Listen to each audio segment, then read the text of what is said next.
अगर मैं तुमसे कहूँ कि अब हमारी गंगा का पानी हमारे लिए बिल्कुल भी सेफ नहीं रहा है, तो क्या तुम मेरी बात मानोगे? यह है जेरमी वेट, जो कि वर्ल्ड फेमस रिवर एक्सप्लोरर हैं। हाल ही में जब जनवरी 26 में इंडिया आए थे, तो ये गंगा को एक्सप्लोर कर रहे थे।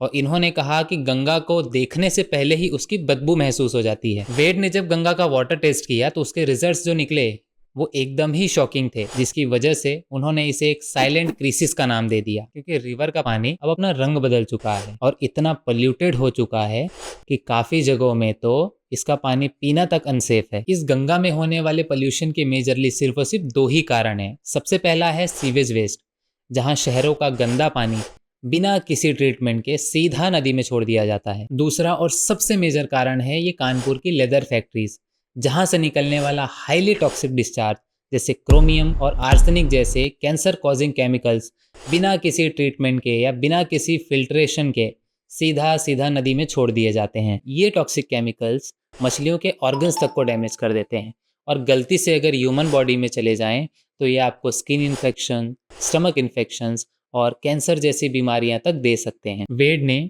वहां आसपास रहने वाले मछुआरों से बात की, जहां उन्होंने बताया कि यहाँ पहले मछलियों की भरमार हुआ करती थी, लेकिन अब वो धीरे धीरे खत्म हो रही है। और सबसे ज्यादा हैरानी की बात तो ये है कि काफी एरियाज में लोग यही पोल्यूटेड पानी पीने और नहाने तक के लिए यूज करते हैं, अपने हाउस होल्ड्स की सारी चीजों में यूज करते हैं। लेकिन सवाल सिर्फ फैक्ट्रीज का नहीं है, क्योंकि हमारी गवर्नमेंट में भी काफी सारे प्रोजेक्ट्स अनाउंस होते हैं, क्लीनिंग कैंपेन्स चलाए जाते हैं और काफी मोटा बजट अलॉट होता है इसके लिए। लेकिन ग्राउंड रियलिटी तो कुछ और ही है, जहां रूल्स का इम्प्लीमेंटेशन अब भी अधूरा है। लेकिन सच तो ये है कि सिर्फ जिम्मेदार अकेला सिस्टम नहीं है, इसके जिम्मेदार हम भी है। हम प्लास्टिक बॉटल्स, अपने घर का कचरा, पूजा सामग्री, अपने घर में पूजने वाली मूर्तिज, ये सब आराम से गंगा में फेंक देते हैं। हम गंगा के साथ सेल्फीज लेना पसंद तो करते हैं, बट वही हमारे कचरे की जिम्मेदारी नहीं। वो हम कचरा उठाना बिल्कुल भी पसंद नहीं करते हैं। बात तो साफ है कि जब तक गवर्नमेंट इस मामले में स्ट्रिक्ट ना हो और हम खुद भी अपना सिविक सेंस ना सुधारे,